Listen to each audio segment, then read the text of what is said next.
Hello everyone and welcome to Cinderful Gaming. I hope you're all doing well and I hope that you are all fighting that war against the grey. In today's video we have another Warhammer Black Library story to review for you.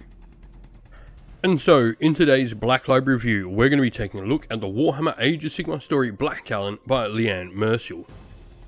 Today's video is sponsored by the Warhammer merch shop. Want to grab some merch for your favourite Warhammer army? You can use our affiliate link down below to grab your next purchase and help support the channel at the same time.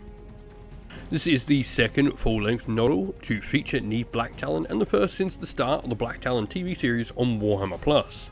Blacktalon is Liane Merciel's second Black Library story, having previously written one of the short novels inside the Coven of Blood anthology.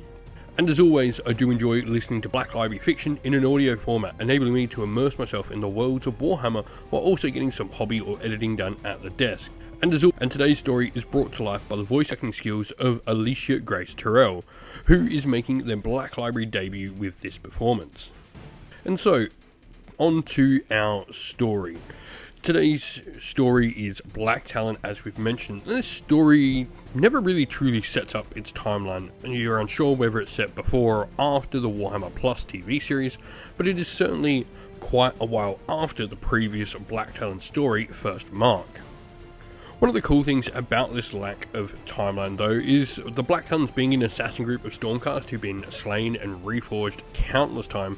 This allows the authors who take them on to write self-contained stories and not need to overly worry too much about their timeline of events. Our story here begins with the Blacktalons finishing up dealing with one mark, only to be sent a task from Sigmar where they have to slay multiple marks one after another in order to prevent a danger that threatens the realm of Azir, the realm of heavens itself. All of these enemies intertwine with one another, each having interacted with the others in some way and ultimately leading us to our big bad and the end of the story. This is perhaps my first gripe with the story. Most of these marks have so much potential to be a main villain within the story, and some are even so quickly skimmed over it feels like we barely get to see them before they're taken down. Some have the potential as ideas but are never truly given the light of day to fully be explored. I feel strongly that this book, given time, could easily be split into multiple stories as part of an ongoing series, whether that is small novellas or even full-length novels in their own right, giving more depth to each mark here, and expanding the adventure and giving us more time as well during that to let the Blacktalons explore the mortal realms around us. This is another issue I have, as apart from the obvious magical and wondrous enemies we see the Blacktalons face, it doesn't really feel like we're in the mortal realms that much, or indeed that we visit many different mortal realms within the story, although we do. Despite this lack of time given to each of the marks in the story somehow does drag on as well.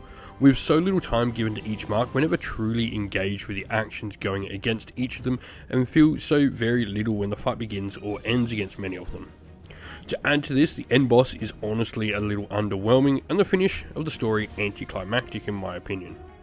Something I personally don't like about maybe some of the more modern Age of Sigmar fiction, especially when featuring Stormcast, is the overly grimdark setting or the, dark setting that they've gone for compared to the hopeful, fantastical vibe we got in the early days of Age of Sigmar, which I think lends Age of Sigmar well and gives it a different vibe than, say, Warhammer 40k. Now, onto a positive though. The Blacktalons themselves are a strong bunch of characters with plenty to offer, and we do get some glimmers of their potential throughout the story. These are few and far between. The relationships between each of the characters isn't truly explored, though it is in some cases, as well as it could have been. Once again, maybe an issue of trying to cram so many enemies and so many parts into one story that maybe we're sort of not getting enough time here. But maybe as well, when you're looking at the story, we're sort of expected to have an understanding of the characters as a basic, having learnt from watching them on the Warhammer Plus TV series, which I have personally, and I still struggle to really get the bonds we're trying to build here. For me, this sadly goes into a pile of Age of Sigmar stories I personally wouldn't recommend to many people. The Warhammer Plus TV series is great, and Blacktalon's first mark was just a much more enjoyable listen. 1 out of 5 stars for me. Sadly, I think there was just too much I didn't enjoy here, and the book did feel like a slog that gave little to no reward. If you are looking for some Black Library fiction about the Stormcast Eternals, though, that I'd personally recommend, I'd check out Hammers of Sigmar First Forged, Plague Garden and Soul Wars, all of which are fantastic Age of Sigmar stories, and the latter two of the very best of them all. And so that is our review of the story for you. We hope you enjoyed it. Once again, don't forget to drop a comment down below. Let us know what you enjoyed about it. Give us a like, subscribe, and turn on your bell notifications for all the good things from the channel. Stay safe everyone, stay well, and most of all, keep fighting that war against the Grey. Ciao for now.